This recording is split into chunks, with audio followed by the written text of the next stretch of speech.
PDP के नायब सदर सरताज मदनी ने हुकूमत पर बजट के इस्तेमाल और कर्जों के हवाले से संगीन इल्जामात आयद किए हैं। देवसर में यूथ कन्वेंशन से खिताब करते हुए उन्होंने इंकशाफ किया कि सरकारी बजट का 88% हिस्सा अब भी गैर इस्तेमाल शुदा पड़ा है, जिसके बायस इन्होंने सवाल उठाया कि अगर फंड्स पहले ही मौजूद हैं तो मजीद निजी कर्ज लेने का क्या जवाब है। मदनी ने खबरदार किया कि मालियाती पॉलिसी मुस्तकबिल में रियासत के असासों की नीलामी का सबब बन सकती है। इन्होंने इस बजट को अवाम मुखालिफ करार दिया।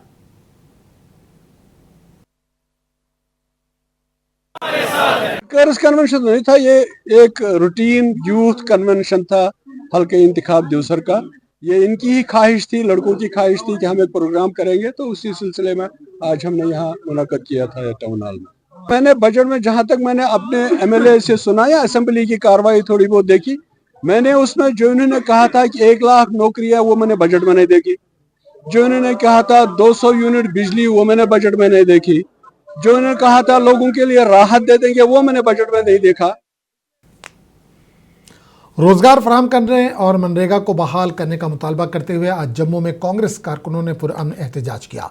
मुजाहिरीन ने हुकूमत से मुतालबा किया कि रोजगार के मौके में इजाफा किया जाए और Mahatma Gandhi national rural employment guarantee act के तहत काम और उजरत की बरवक्त अदायगी को यकीनी बनाया जाए। एहतजाज के दौरान कांग्रेस कारकुनान ने नारेबाजी करते हुए कहा कि आम लोगों को दरपेश मुआशी मुश्किलात को फौरी तौर पर हल किया जाए।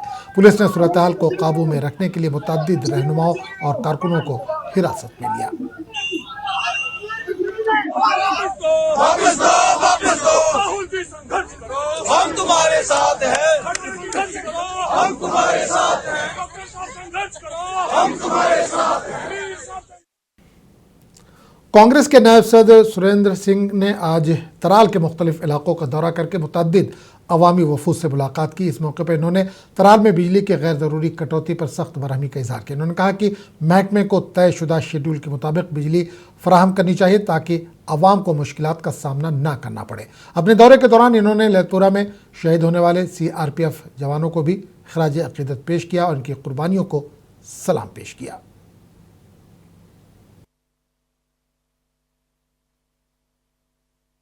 सबसे बड़ी बात यह है कि अभी मैंने देखा ये जो पावर कटलेट है, इसमें ये बात मेरी नोशन में आई है कि कुछ एरिया को यकसां पावर की कटौती जो नहीं होती है, कुछ एरियाज़ में ज़्यादा देर रखा जाता है, कुछ एरियाज़ में नहीं रखा जाता है। तो मैं अपने ये जो बिजली महकमा है, ऑफिसर साहिबान बहुत अच्छे हैं, यहाँ के नेक हैं, मैं उनको इल्तिजा करूँगा कि अगर कहीं पर ये शिकायतें हमारे पास आई हैं तो मैं उन तक पहुँचाना चाहता हूँ ताकि उसको ये रेक्टिफाई करे, लोगों की जो ये शिकायत है उसको दूर करें और पावर जो है इसकी जो कटौती है वो यकसां होनी चाहिए। जिस एरिया को जितना मिलता है दूसरे एरिया को भी उतना मिलना चाहिए। ये नहीं कि एक एरिया को 4 घंटे मिलेंगे तो दूसरे को 5 घंटे मिलेंगे। उसी में लोग जो है वो सामने आते हैं, फिर वो हमसे शिकायत करते हैं और हम इंतज़ामिया तक उनको पहुँचाने की कोशिश करते हैं और उनको इल्तिजा करते हैं कि उसको। बडगाम में इस्तक़बाल रमज़ान के सिलसिले में एक खुसूसी प्रोग्राम का इनेकाद किया गया, जिसकी सदारत आगा सैयद हसन अल मूसवी ने की। इस मौके पर मीर वाइस मौलवी उमर फारूक ने मीडिया से गुफ्तगू करते हुए कहा कि कश्मीर में आए रोज़ जामा मस्जिद श्रीनगर को बंद किया जाना नहायत अफसोसनाक अमल है। इन्होंने उम्मीद जाहिर की कि रवा माह रमज़ान में जामा मस्जिद को बंद नहीं किया जाएगा और अवाम को वहाँ इबादत की मुकम्मल आज़ादी हासिल होगी।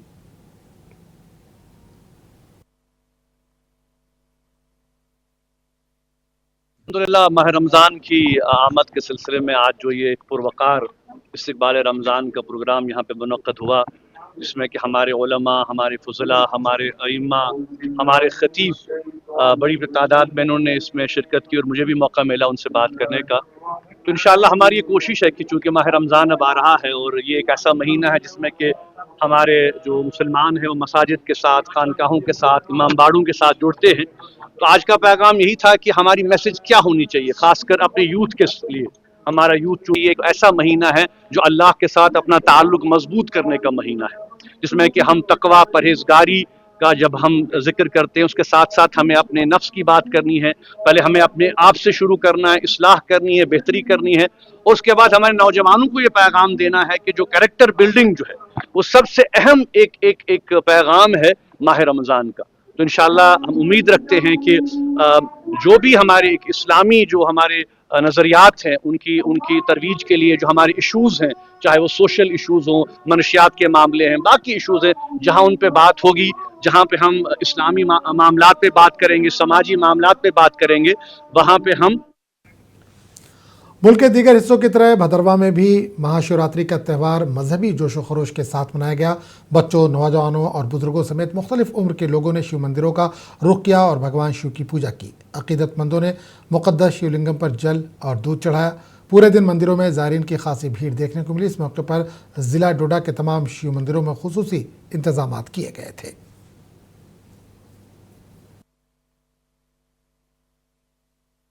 मैं आपके जरिए तमाम जो डोडा के हमारे वासी हैं, भद्रवा वासी हैं, उन सबको महाशिवरात्रि की शुभकामनाएं देना चाहता हूं। आज हम सब सर के साथ यहाँ पे आए हैं और हमने भी शिव जी भगवान जी के दर्शन किए, उनके आगे शीश झुकाया और एक मनोकामना की कि जितने लोग आज यहाँ आ रहे हैं और जो नहीं भी आ पाए उन सबकी मनोकामनाएं पूरी करें, एक खुशहाली पूरे जिले में लाएं, पूरे देश में लाएं और बाबा बर्फानी का आशीर्वाद हम सब पे बना रहे। शिवरात्रि का ये पर्व पूरे हिंदुस्तान में मनाया जाता है और हम भद्रवा में इस समय, भद्रवा का आप गुप्तेश्वर महादेव मंदिर आपने देखा, गुप्त गंगा के नाम पर भी इसको जाना जाता है। गुप्त गंगा का जो ये मंदिर है, इसको इसलिए गुप्त गंगा मंदिर कहा जाता है क्योंकि गुप्त तरीके के साथ यहाँ पर गंगा मंदिर के अंदर प्रकट होती है और मंदिर के अंदर। मुल्क भर की तरह जिला पुंछ के शिवखोड़ी मंदिर में भी महाशिवरात्रि त्यौहार बड़े ही अकीदत और एहतराम के साथ मनाया गया। इस मौके पर श्रद्धालुओं की कसीर तादाद देखी गई जो मंदिर में दर्शन करने पहुंचे थे। इसके अलावा त्यौहार को कामयाब बनाने की गरज से जिला इंतजामिया और सिक्योरिटी फोर्सेज के आला व बेहतरीन इंतजाम किए गए थे और तमाम रास्तों पर मुख्तलिफ तंजीमों की जानिब से श्रद्धालुओं के लिए स्टॉल भी नस्ब किए गए थे। देखिए, आज सबको मालूम है कि महाशिवरात्रि का जो पर्व है वो धूमधाम से पूरे हिंदुस्तान की तरह पुंछ डिस्ट्रिक्ट में भी मनाया जा रहा है। मंदिरों में रौनक है। आज सुबह यहाँ शिवखोड़ी में भी हवन हुआ और उसके बाद लगातार लोगों का तांता जो लगा हुआ है। इस अवसर पर मैं सबको शुभकामनाएं दूंगा और मुबारकबाद दूंगा और उस परमेश्वर से दुआ करूंगा कि सुख शांति समृद्धि जो है वो लोगों को प्रदान करे। हाँ, देखिए, आप पुंछ की रिवायत जो है वो चाहे हिंदूज का फेस्टिवल हो, चाहे मुस्लिम्स का हो, चाहे सिख्स का हो, सभी मिलजुल के सेलिब्रेट करते हैं और यहाँ एक कम्युनल हार्मोनी की जो मिसाल दी जाती है वो इस। जिला कुलगाम में महाशिवरात्रि का त्यौहार रिवायती अकीदत और मजहबी जोशो खरोश के साथ मनाया गया। त्यौहार के रोज़ अकीदतमंदों की बड़ी तादाद ने ज़िले के मुख्तलिफ मंदिरों में हाज़िरी दी और खुसूसी पूजा अर्चना में हिस्सा लिया। इस मुक़द्दस मौके पर जहाँ अकीदतमंदों ने दिन भर रोज़ा रखा, वहीं रात भर जारी रहने वाले जागरण और भजनों के ज़रिए अमन व खुशहाली के लिए दुआएँ की गई।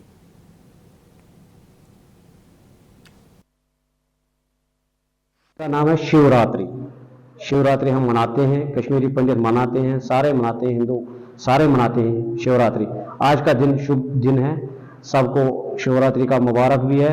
सब लोगों को जो हमारे मामदन है उनको भी है मुबारक कि वो आते हैं हमारे घर, मुबारक करते हैं, सब आते हैं और ये लोग भी अच्छे हैं। भाईचारा है, ये घर में आए, इधर काम किया, मंदिर पे भी सफाई वफाई की और डीसी साहब का हम शुक्रिया अदा करते हैं। डीसी साहब तो अपना है, इसने बहुत कुछ इंतजाम रखा है। एसएसपी कुलगाम वो भी अच्छे हैं, एसएसपी कुलगाम ने हमें इंतजाम बहुत रखे हैं, अच्छी तरह रखे हैं। टाउन अनंतनाग में महाशिवरात्रि का त्यौहार नहायत अकीदत और एहतराम के साथ मनाया गया। इस सिलसिले में रघुनाथ मंदिर नागबल में खुसूसी पूजा पाठ और मजहबी तकारीब का इनेकाद किया गया, जहां अकीदतमंदों की बड़ी तादाद ने शिरकत की। जिला इंतजामिया की जानिब से त्यौहार के पेश नज़र खुसूसी इंतजाम किए गए थे। इस मौके पर मुकामी लोगों ने इंतजामिया के इक़दाम को सराहते हुए कहा कि ऐसे मजहबी मौके पर बेहतर इंतजाम से भाईचारे और हम आहंगी को फ़रोग़ मिलता है।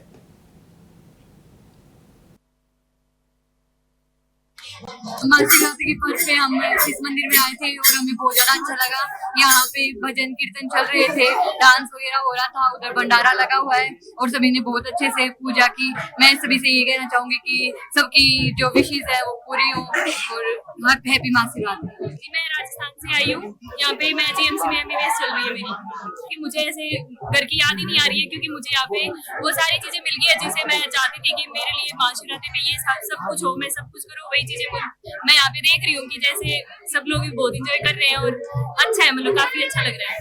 हमें बहुत ज्यादा मजे आ रहे हैं, इधर बहुत ज्यादा एंजॉय कर रहे हैं। हम सुबह से यहाँ पे आए हुए हैं, हमने यहाँ पे दर्शन करे, हमने खाना वाना भी खाया। यहाँ पे बहुत अच्छी व्यवस्था करी हुई है, मंदिर वगैरह भी बहुत अच्छे। आज महाशिवरात्रि जोशो खरोश के साथ मुल्क भर में मनाई गई। राजौरी शहर के पुराने शिव मंदिर में भक्तों की लंबी कतारें देखी गई, जो शिवलिंग पर जल अभिषेक करते नजर आए। जहां राजौरी के एमएलए इफ्तिखार अहमद ने भी हाजिरी दी और अमन और खुशहाली और भाईचारे की दुआ की। देखिए, सबसे पहले जो महापर्व है महाशिवरात्रि का, इसकी मैं सबको बधाई देता हूँ, मुबारकबाद पेश करता हूँ। ये भगवान शिव का पर्व है, भोलेनाथ का, और आज पूरे देश में महाशिवरात्रि का पर्व मनाया जा रहा है। और हमारा जो प्राचीन शिव मंदिर शहर की आन बान शान है, यहाँ भी इस पर्व को मनाया जा रहा है। मैं आज पहले नगर में कार्यक्रम था, वहाँ गया था। वहाँ मैंने उस यात्रा, कलश यात्रा में मैंने अपना भागीदारी दी, और अभी यहाँ आज भंडारे का आयोजन भी हुआ है, उसमें भी मैं आया हूँ। मैं तमाम देशवासियों को और बिलखुसूस मेरे जो रजौरी परिवार है, जो मेरे रजौरी विधानसभा के लोग हैं, उनको मैं मुबारकबाद देना चाहता हूँ। और हमारी ये संस्कृति है, हमारा ये इतिहास है कि कोई भी पर्व हो, चाहे वो महाशिवरात्रि का पर्व हो, चाहे होली हो, दिवाली हो, चाहे जश्न ईद मिलादुन नबी सल्लल्लाहु अलैहि वसल्लम हो, चाहे ईद हो, चाहे गुरुपुरब हो, चाहे शोभा यात्रा हो रविदास जयंती की, हम सभी पर्व